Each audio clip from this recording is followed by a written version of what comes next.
पर एनालिसिस ये हुआ था। 8 नंबर 2 है, तारीख थी 17/9/2018। शिफ्ट नंबर 2 का क्वेश्चन पेपर है, उसका एनालिसिस हम करेंगे। पार्ट 1 हो चुका है। पार्ट 1 में हमारा क्वेश्चन नंबर 1 से 50 तक थे। पार्ट सेकंड है इसमें 51 से 100 तक होंगे। तो पहला क्वेश्चन 51 ये था कि एक कक्षा में 60 विद्यार्थियों में से 29 ने गणित और 32 ने जीव विज्ञान विषय का चयन किया है। एक कक्षा है, 60 विद्यार्थी है, में से 29 ने गणित और 32 ने जीव विज्ञान का चयन किया तथा 8 विद्यार्थी इन दोनों में से विषयों में से किसी का भी चयन नहीं किया। 8 विद्यार्थी ने चयन ही नहीं किया, मतलब टोटल जो चयन किया है वो 52 विद्यार्थी ने किया है। तो ये हम एक ग्राफ बना लेते हैं। तो इसमें सबसे पहले एक मान लेते हैं, ये अपना गणित हो गया, गणित का है, और ये मान लेते हैं जीव विज्ञान का है। ठीक है, तो टोटल जो छात्र थे 29 थे गणित के और 32 थे जीव विज्ञान के, मतलब 29 और 32 टोटल हो गए 61 छात्र। पर थे टोटल 52 छात्र, लेकिन यहाँ पे जो विषयों के अनुसार 61 छात्र हो रहे थे। मतलब जो ये हो रहा है, अंतर जो आ रहा है, तो 9 छात्र, ये 9 छात्र कॉमन रहे होंगे, कॉमन छात्र थे जिन्होंने गणित भी चयन किया था और जीव विज्ञान भी चयन किया था। तो गणित के जो छात्र थे उनकी जो थे 29 संख्या थी और जीव विज्ञान जो थे वो 32 थे। तो ये केवल गणित पढ़ने वाले हो जाएंगे कितने, 29, और गणित और जीव विज्ञान मतलब टोटल गणित और कुछ जीव विज्ञान पढ़ने वाले टोटल हो जाएंगे 29। वैसे यहाँ पे जो जीव विज्ञान के 32 छात्र थे, लेकिन उसमें से जो 9 ऐसे थे जो गणित भी पढ़ते थे, तो केवल जीव विज्ञान पढ़ने वाले कितने हो जाएंगे, इसमें से हम 9 जब माइनस करेंगे तो ये हो जाएगा 23। पूछा क्या था इसमें कि कितने विद्यार्थियों ने गणित और जीव विज्ञान दोनों विषयों का चयन किया, तो 9 इसका आंसर था, सीधा सीधा बी आंसर हो जाएगा। अगला है, उस लवण का उदाहरण निम्न में से कौन सा है जो जिसके जलीय विलयन का पीएच मान 7 से कम होता है। तो उसका अमोनियम क्लोराइड, ये रिपीटेड क्वेश्चन है। पीएच मान जो अम्लीयता और क्षारीयता को बताता है, अम्लीयता और क्षारीयता 7 से कम होने पर अगर किसी पदार्थ का पीएच मान जो है 7 से कम होगा तो अम्ल होगा और 7 से अधिक होगा तो क्षार होगा। जो पीएच वैल्यू होती है वो होती है 0 से लेकर 14 तक होती है। पानी का पीएच मान 7 होता है। ब्लड का 7.4 होता है। आंसू का भी 7.4 होता है। 6.4 ये दूध का होता है। 6.0 ये मूत्र का होता है। 8.4 ये समुद्री जल का होता है। और चलो ठीक है, इतना ठीक है। अगला देखो, लेंस बनाने के लिए निम्नलिखित में से किसका उपयोग नहीं होता है। कांच का होता है, प्लास्टिक का होता है, पानी का होता है, मिट्टी का नहीं होता है। डी आंसर हो जाएगा। पानी के एक टैंक को 3 पाइप XYZ के माध्यम से 5 घंटे में भरा जाता है। तीनों के द्वारा 5 घंटे में भरा जाता है। पाइप जेड Y से 3 गुना तेज है और पाइप Y X से 2 गुना तेज है। देखो, इसको बनाने के लिए सबसे पहले हम एक मेथड इस्तेमाल करते हैं, रेशो वाली, वो इस्तेमाल करेंगे। सबसे पहले हम इनकी यहाँ पे वो लिखेंगे, उनके समय जो होता है घंटे, कितना टाइम लेते हैं। यहाँ हम एलसीएम लेते थे जो कि होता था टोटल कार्य होता था, और यहाँ उनकी क्षमताएं लिखते थे हम। तो हमको क्षमता दी है, क्षमता ये दी है कि जो x जो है x से 2 गुना तेज है और पाइप y जो है x से, मान लो x 1 यूनिट है तो y जो है x से 2 गुना है, मतलब ये 2 यूनिट होगा। और z जो है y से 3 गुना है, मतलब जो z होगा वो वो जो 6 हो जाएगा, 3 नहीं होगा 6 होगा। इससे 3 गुना है मतलब 6 यूनिट हो जाएगा। अगर मैं एलसीएम यहाँ पे एलसीएम ऐसा कुछ लूंगा जो इसको भाग चला जाए, तो मैं इसको मान लेता हूँ कि यहाँ मैंने एलसीएम ले लिया कितना, 6। एलसीएम मेरे पास ऐसी संख्या आएगी 6x आ जाएगी। 6x क्यों लिया मैंने, मुझे कैसा एलसीएम लेना है, इन तीनों का एलसीएम लेना है। मैं उल्टा सॉल्व कर रहा हूँ, जो हम ऐसे करते थे वो मैं ऐसे सॉल्व कर रहा हूँ। तो आप ये एलसीएम 6x लोगे। उसके बाद यहाँ देखोगे तो यहाँ आपके पास में आ जाएगा 6x, यहाँ आ जाएगा 3x और यहाँ आ जाएगा खाली x। तो ये इनके का इतने घंटे हो गए, ये टोटल हो गया, और ये इनकी क्षमता हो गई। अब उसने ये बोला है कि जब तीनों साथ में काम करते हैं तो टोटल काम होगा। इसको पूरा जब तीनों करेंगे तो 9 यूनिट साथ में काम होगा, तो इनको 5 घंटे लगते हैं। तो यहाँ से मैं निकाल लूँगा x इक्वल 45/6। पूछा क्या है, पूछा ये है कि अगर x अकेला काम करे तो कितना टाइम लगेगा। टोटल काम 6x है और x अकेला काम करेगा मतलब 1। इसको जब सॉल्व करूँगा मैं तो 6 इंटू एक्स की वैल्यू थी 45/6 तो 45 इसका आंसर हो जाएगा। अगला था निम्न तालिका में 3 वर्षों में कार्बन डाइऑक्साइड का उत्सर्जन मिलियन मेट्रिक टन में दिया गया है। पूछा यह था कि 2016 से लेकर 17 के बीच कार्बन डाइऑक्साइड के उत्सर्जन में कितना प्रतिशत वृद्धि हुआ। 16 से 17, तो 16 में क्या था 110 था, 17 में क्या हुआ 150, मतलब 40 की वृद्धि हुई। वृद्धि ही पूछा है, प्रतिशत में निकालना है, तो ये 40 की वृद्धि हुई 110 पे प्रतिशत निकालना है, 100 को गुना करेंगे तो ये हमारे सामने आ गया 400/11, मतलब 11 3 33, 7 बचा 0, 11 छंग 66, सॉरी पॉइंट नहीं आएगा, 11 छंग 66, 4 0, 4 बचा 0, 11 3 फिर 33 और 11 छंग 66, मतलब इसी आंसर आ जाएगा। अगला है निम्नलिखित में से सबसे पहली महिला वकील जिसे सीधे उच्चतम न्यायालय के न्यायाधीश के रूप में नियुक्त किया गया था। इंदु मल्होत्रा थी, इनको सीधे मतलब महिला थी जिसे सीधे उच्चतम न्यायालय के न्यायाधीश के रूप में नियुक्त किया गया। जो पहले वकील थी हाई कोर्ट में, डायरेक्ट उनको न्यायालय में नियुक्त किया गया। वर्तमान में जो चीफ जस्टिस ऑफ इंडिया जो है वो 48 नंबर के बने हैं, रमन करके बने हैं, रमन, ये थोड़ा सा याद रखिए आप। निम्न पाई चार्ट भारत में मोबाइल निर्माता कंपनी के बारे में जानकारी देता है। सभी कंपनी द्वारा निर्मित कुल मोबाइल फ़ोनों की संख्या 12,40,000 है। किस कंपनी द्वारा सबसे ज़्यादा मोबाइल फ़ोन निर्मित किए गए, तो ये था 30% से ज़्यादा है जो कि LMN द्वारा निर्मित किए गए, तो ये आंसर डी हो जाएगा। अगला, यदि Q का अर्थ प्लस हो मतलब यहाँ प्लस हो, J का अर्थ गुना हो मतलब यहाँ गुना हो, T का अर्थ माइनस हो मतलब यहाँ माइनस हो, और K का अर्थ भाग हो मतलब यहाँ भाग हो, तो ये बन गया आपका सवाल।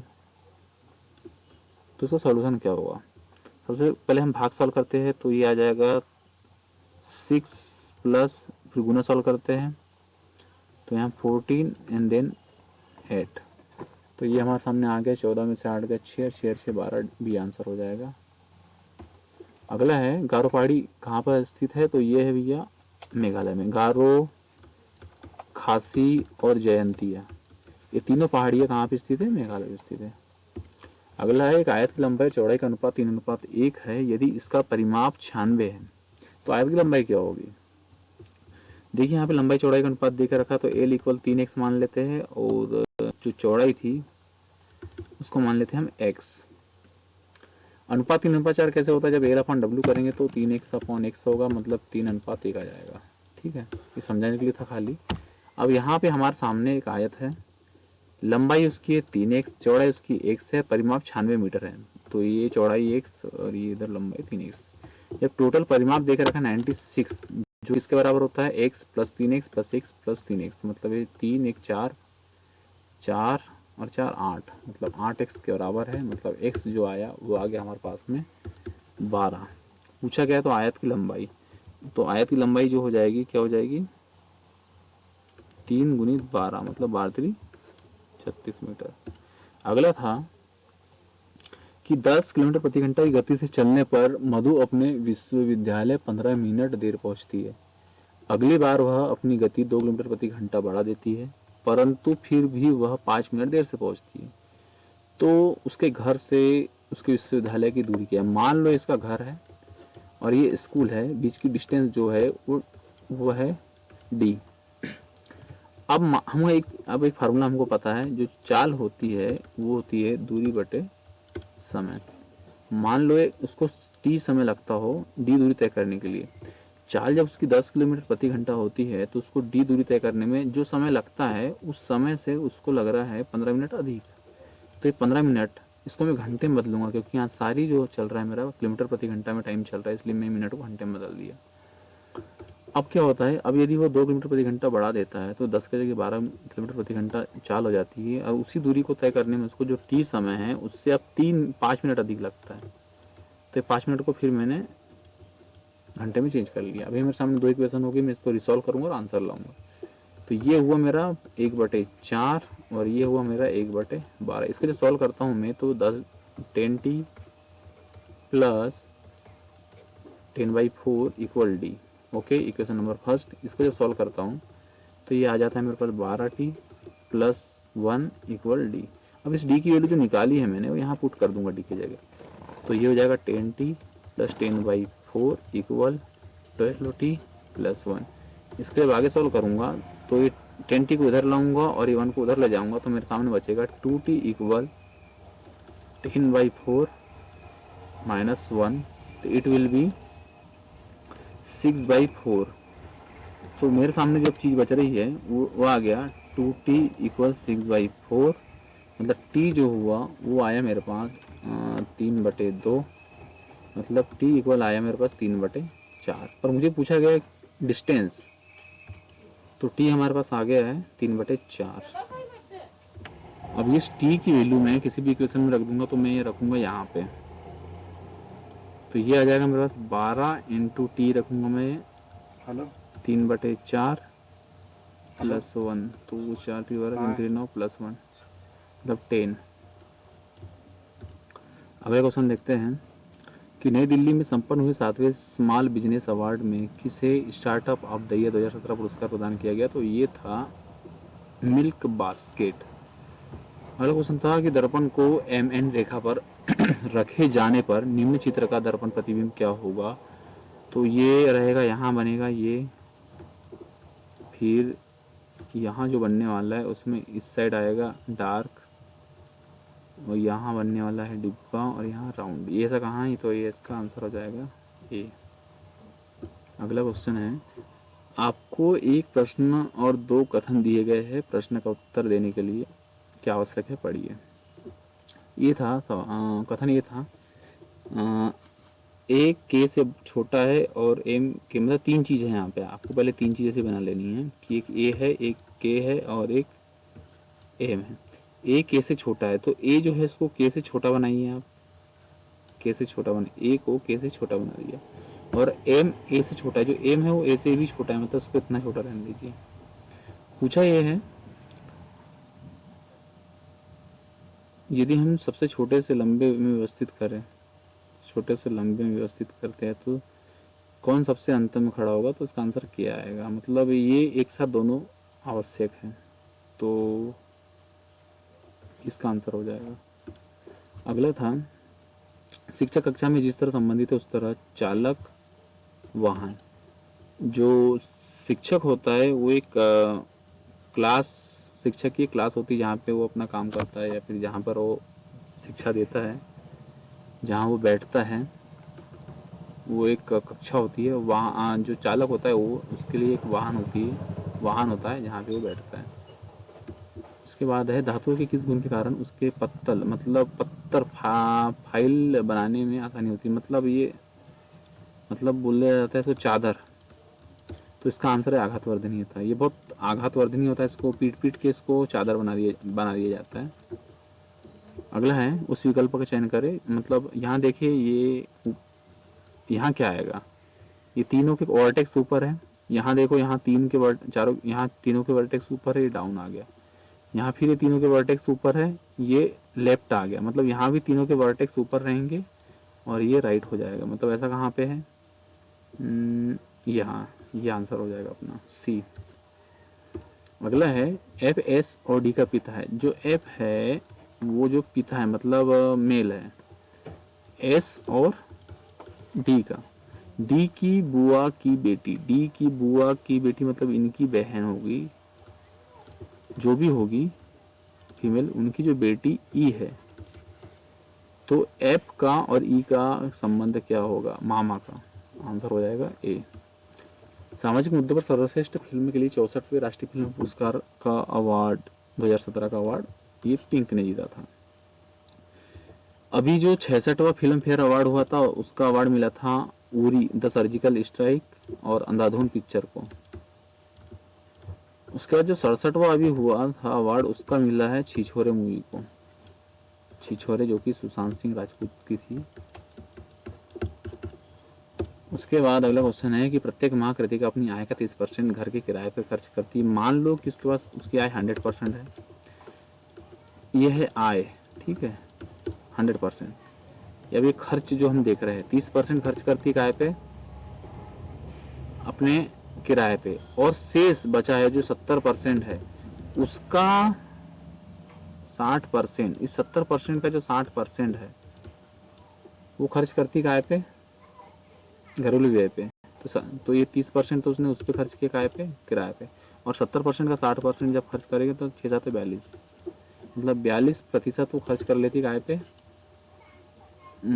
घरेलू खर्च पे। तो मतलब टोटल जो खर्च हुआ उसका वो हो गया 72% टोटल।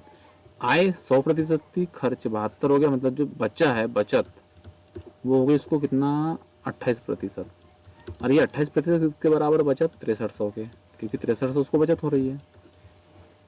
तो हम यहाँ से निकाल लेंगे 1% बराबर से 6300/28, और 100% निकालना हो तो दोनों साइड 100 का गुना कर देंगे, तो 6300/28 गुणित 100, तो 7×4 = 28, 7×9 = 63, और जैसे गुना करेंगे तो 22,500 आ जाएगा। अगला है निम्न चित्र में वर्गों की संख्या ज्ञात कीजिए। तो पहला वर्ग ये बन गया, पहले तो 4 वर्ग ये हो गए, 5वां वर्ग ये बड़ा वाला हो गया, 6वां वर्ग ये हो गया, और एक अंदर का 7 आंसर हो जाएगा। अगला है राज्यसभा सदस्यों कार्यकाल 6 वर्ष का होता है। राज्यसभा एक स्थायी सदन है, पहली बात तो स्थायी सदन। आर्टिकल नंबर 80 में इसका उल्लेख मिलेगा आपको। आर्टिकल नंबर जो 79 है ये संसद का उल्लेख मिलेगा इसमें। आर्टिकल नंबर 80 में राज्यसभा का मिलता है। आर्टिकल नंबर 81 में लोकसभा का मिलता है। राज्यसभा में जो मैक्सिमम सीट होती है 250 होती है, बट अभी फिलहाल में 245 मतलब के सदस्य निर्वाचित है। लोकसभा में 545 मेंबर है, 550 सीट होती है मैक्सिमम। इसमें जो होता है हर 2 साल में, राज्यसभा में हर 2 साल में 1/3 मेंबर जो होते हैं वो नवनिर्वाचित होते हैं, उनका चुनाव होता है। ये एक स्थायी सदन है, इसको कभी भंग नहीं किया जा सकता है। अगला क्वेश्चन देखते हैं। जब एक प्राकृतिक संख्या को जब 9, 10, 12 और 15 से विभाजित किया जाता है तो प्रत्येक दशा में 3 शेष बचता है। ऐसी सभी संख्याओं में सबसे छोटी संख्या कौन सी है? सबसे छोटी से स्टार्ट करते हैं 63। या तो आप इसका एलसीएम निकालिए और फिर ट्राई करिए, या फिर 1 बाय 1 चेक कर सकते हैं। तो जैसा आपको लगे ऑप्शन से उठाओ, ऑप्शन से। यहाँ ऑप्शन से मैं पहले उठाऊंगा, पहला ऑप्शन से करना रेफर करूंगा। तो यहाँ सबसे पहले 963 पूरा कट रहा है, 3 शेष नहीं बच रहा, मतलब ये नहीं हो सकता। अब इससे बड़ी संख्या कौन सी है? 123। 9 एकम 9, 3 बचे, यहाँ पे शेष 9 3 27, 6 शेष बच रहा है, ये भी नहीं हो सकता। 53 ट्राई करता हूँ। 9 9 एकम 9, और यहाँ बच जाता है 6 963, ये भी नहीं हो सकता। पहले ये आंसर इसका यही होगा। देख लो 9 दूनी 18, 3 शेष बच रहा है, यही आंसर। जो कुछ नहीं बचा तो आखिरी में ये बच रहा है, ये आंसर ही होगा, सी आंसर। इसको सॉल्व करने में टाइम खराब ना करें अपना। अगला, उस विकल्प आकृति का चयन करें जो प्रश्न आकृति की श्रृंखला को पूरा करती है।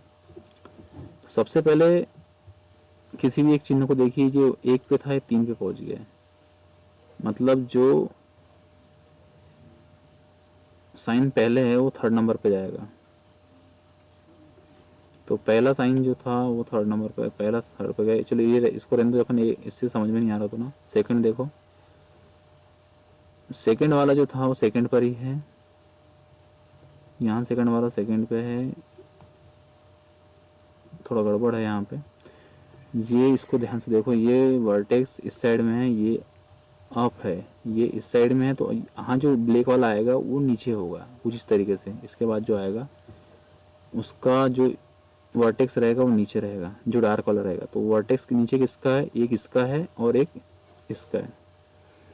अगला चीज़ और देखते हैं अपन कि यहाँ पे ये एक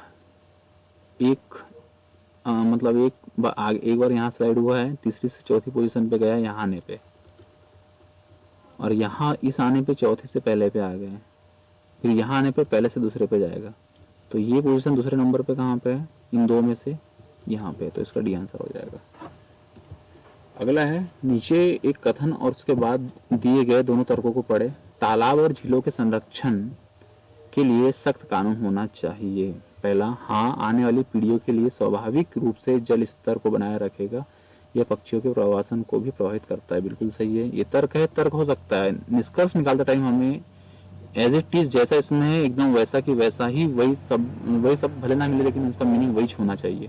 बाकी तर्क हो या उदाहरण हो, हम उनको अपने शब्दों में व्यक्त कर सकते हैं या संभावना जाहिर कर सकते हैं, तो ये हो सकता है। दूसरा, नहीं, ये आधुनिक शहरी विकास और वृद्धि के अंतर्गत नहीं आता, ये बिल्कुल मतलब उससे संबंधित नहीं है, तो ये नहीं होगा। खाली तर्क एक इसका आंसर होगा।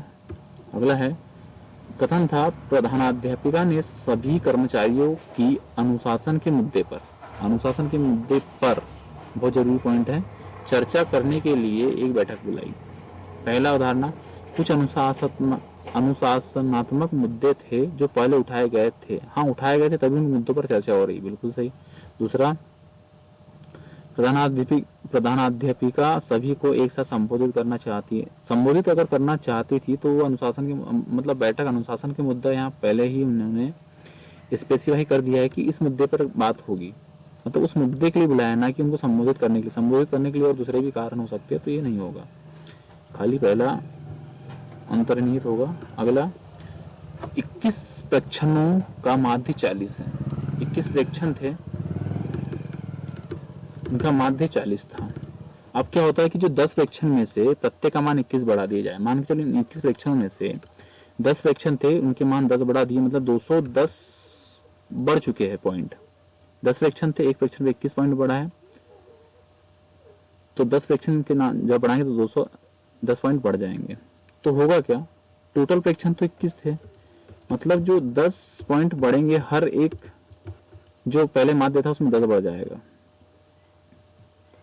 इसको अच्छे समझो, 21 प्रेक्षण थे, उसका माध्य 40 था। 21 प्रेक्षण थे, यहाँ हमको नहीं पता, गिनती रही होंगी 2 + 3, पर उनका माध्य 40 था।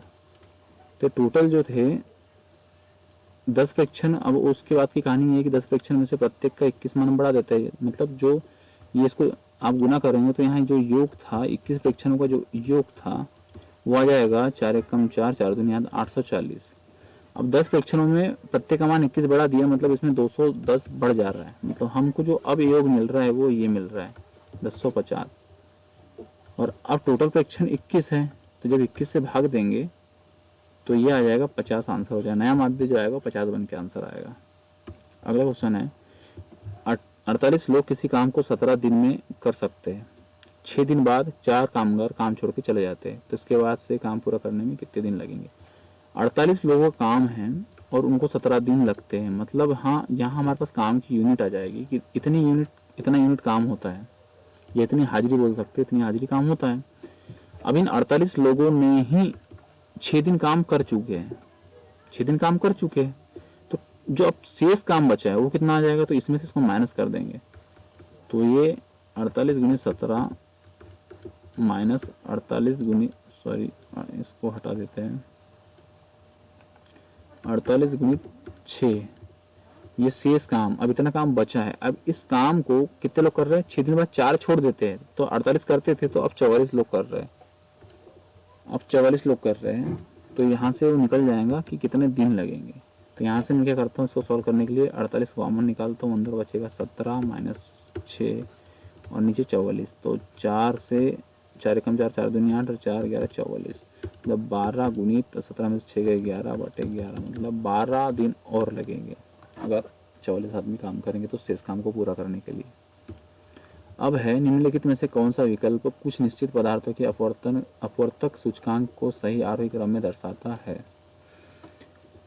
तो ये होता है अपवर्तनांक जो होता है, आरोही क्रम मतलब होता है कि बढ़ते क्रम में, बर्फ, फिर केरोसिन, बेंजीन, सेंधा नमक, फिर नमक, आखिरी में ऐसा बढ़ते बढ़ते हो जाएगा हीरे तक, क्योंकि हीरे का लगभग मैक्सिमम वर्तनांक होता है। तो ये जो डी है इसका मेन ये आंसर होगा।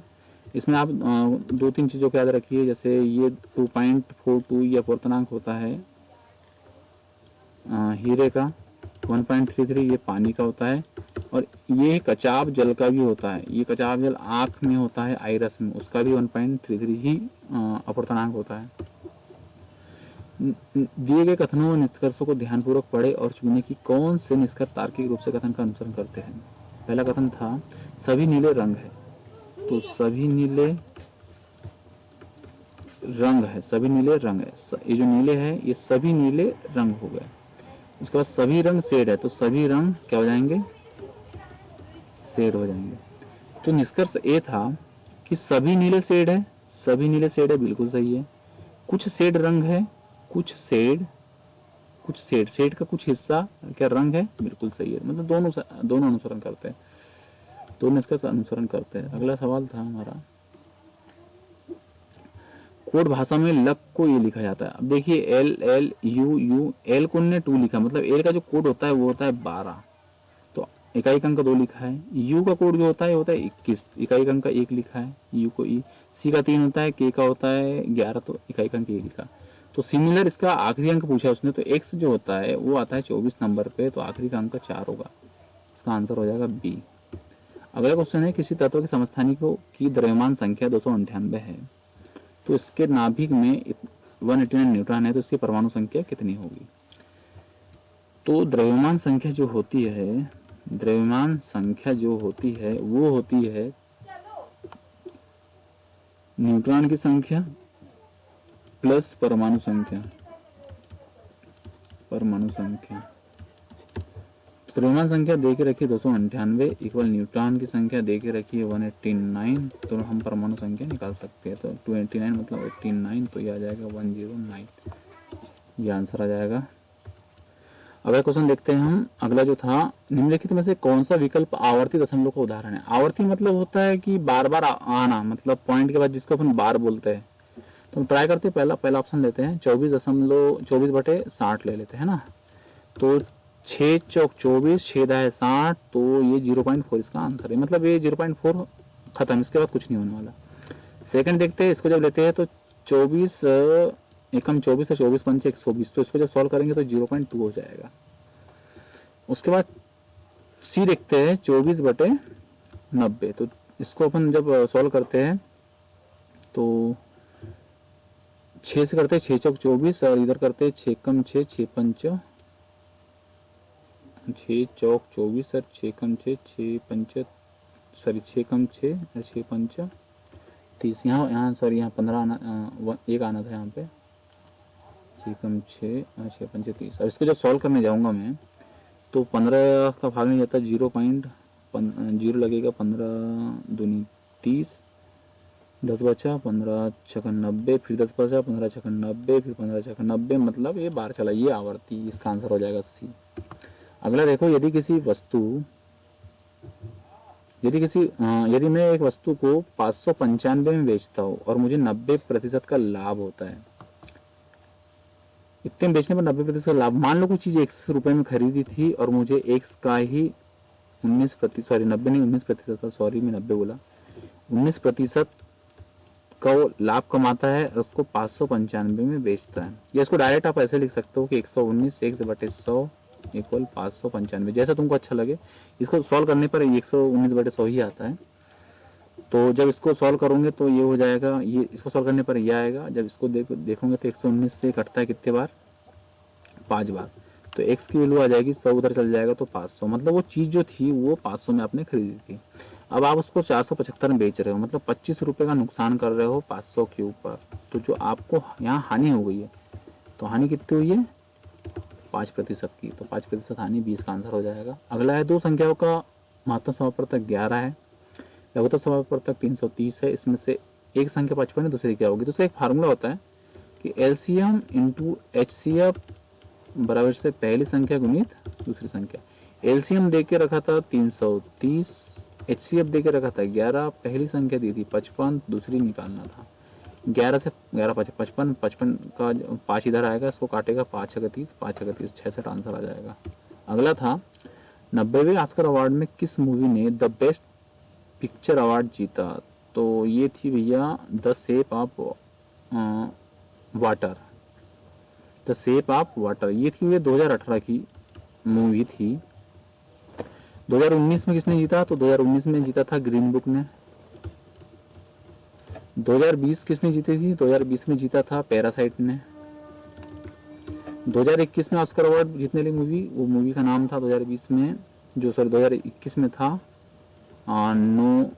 नोमाद लैंड, एक मूवी है, उसने जीता। और 2018 की द शेप ऑफ वाटर हो गया। 2017 2017 की बात करें तो 2017 17 17 17 17 17 मूनलाइट।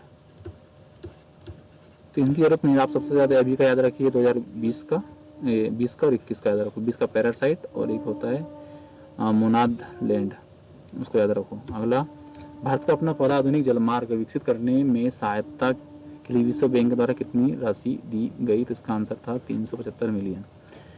जलमार्ग की बात करें तो भारत में जो जलमार्ग है जो ऑपरेट करती है संस्था का नाम है inland waterway authority of India. Inland waterway authority of India. ये इनके इसके मतलब इन्होंने सबसे पहले 1986 में एक 1620 किलोमीटर का जो वाटरवे बनाया था, वो बनाया था गंगा नदी पे। गंगा नदी, गंगा, भागीरथ और हुगली नदी पे ये 1620 सबसे लंबा वाटरवे है। और ये है इनलैंड वाटरवे अथॉरिटी, मतलब वाटरवे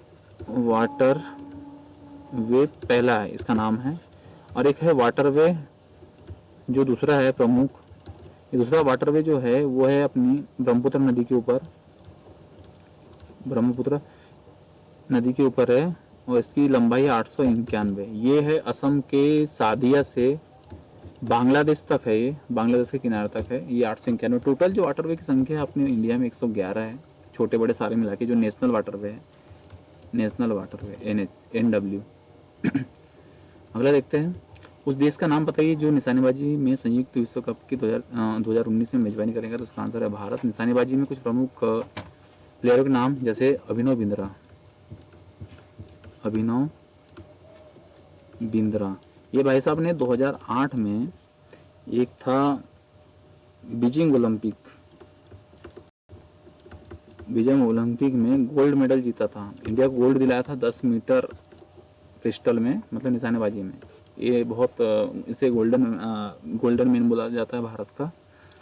और प्लेयर के नाम जैसे मनु भाकर और एक है अनीस भनवाला, ये जो दोनों ही हरियाणा से है। और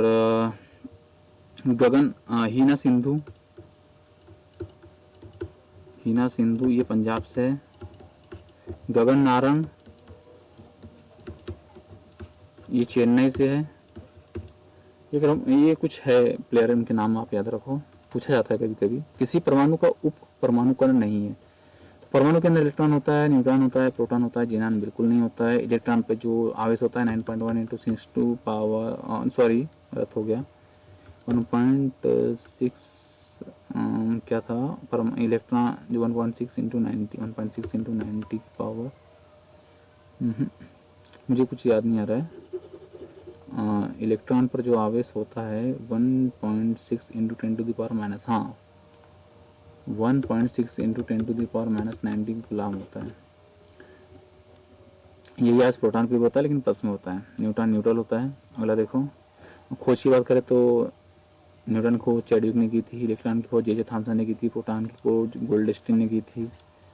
अगला क्वेश्चन, किसी परिपथ में 6 मिनट में पॉइंट ए धारा प्रवाहित होती है तो उसमें प्रवाहित आवेश की मात्रा। अगर जो धारा होती है वो कुछ आवेशों का प्रवाह कुछ टाइम पे, मतलब कुछ निश्चित समय पे जो आवेश प्रवाह होते हैं उसी को धारा बोलते हैं।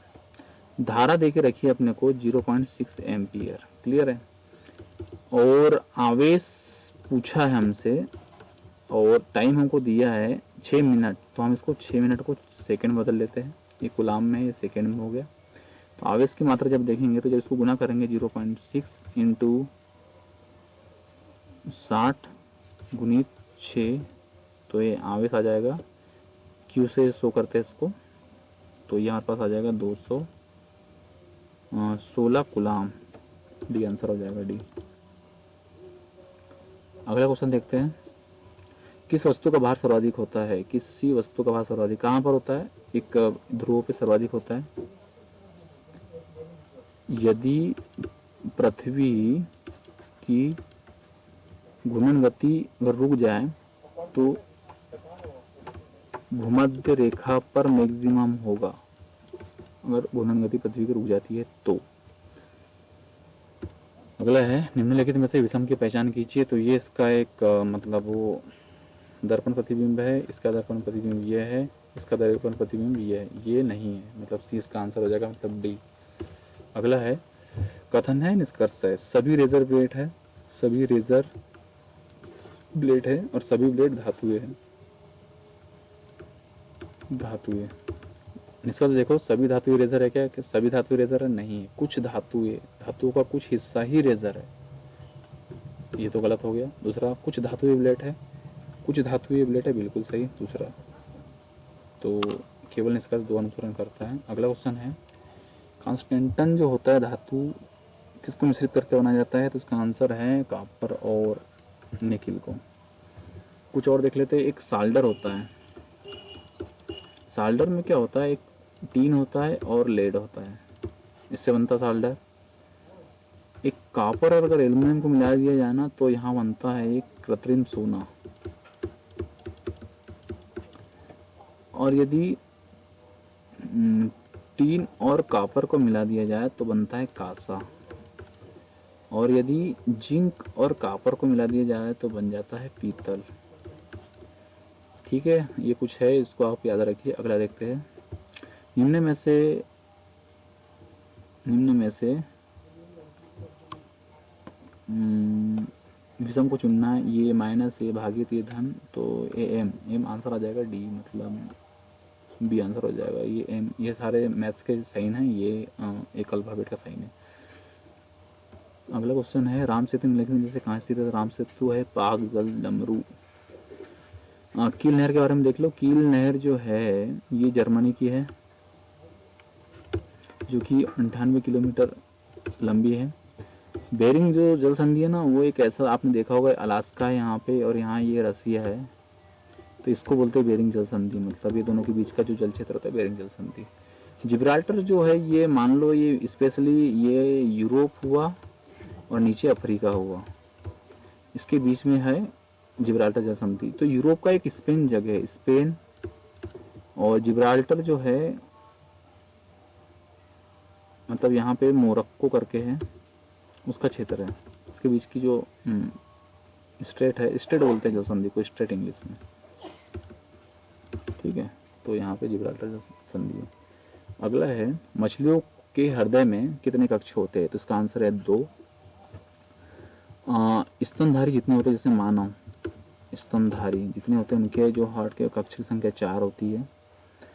उभयचर जो होते हैं, जैसे उभयचर सांप और ये सांप मेंढक जो होती है, इनके अंदर 3 होते हैं कक्ष। काकरोच के अंदर सबसे ज़्यादा होते हैं 13। और केचुआ इसके अंदर होते हैं 8, मतलब 4 पेयर। उसके बाद है अगला, यदि a अपॉन ये इक्वेशन एक मैथ्स की, तो ये सॉल्व करना है। तो इसके लिए हम क्या करेंगे, a माइनस 1 अपॉन ए, इसको वर्ग जब करेंगे तो a square plus 1 upon a square minus 2 into a into b करेंगे तो ये कट जाता है। हमको ये निकालना है, ये वैल्यू हमको पता है 7 था, 7 का वर्ग, ये हमें फाइंड आउट करना है। माइनस ए से कट गया, मतलब 2, जब ये 2 दे गया था प्लस में आ जाएगा, तो 7 का वर्ग 49 plus 2 equal A square plus 1 upon a square, तो ये जब जोड़ेगा तो 51 हो जाएगा आंसर, 51। लास्ट क्वेश्चन है आपका, भारत ने वर्ष 2017 में जॉर्डन जूनियर और cadet open tennis table tennis tournament में कितने पदक प्राप्त किए थे और दूसरा सर्वश्रेष्ठ फिनिशर बन गया था? तो 24 इसका आंसर है। यहाँ बात हुई है टेबल टेनिस की, तो हम भारत के कुछ टेबल टेनिस प्लेयर जैसे हो गया शरत कमल, एक प्लेयर है मनिका बत्रा, तो ये प्रमुख टेबल टेनिस प्लेयर है। अक्सर पूछा जाता है कि ये प्लेयर किस खेल से संबंधित है, इसलिए आप थोड़ा थोड़ा इनको याद रखें। तो ये हमारा सेट 2 भी कंप्लीट हो गया है, और अगले वीडियो में हम शायद हो सके तो 100 सारे एक साथ 100 क्वेश्चन लेके आएंगे सेट 3 के, बहुत जल्दी, मतलब 1-2 दिन में। Okay, done.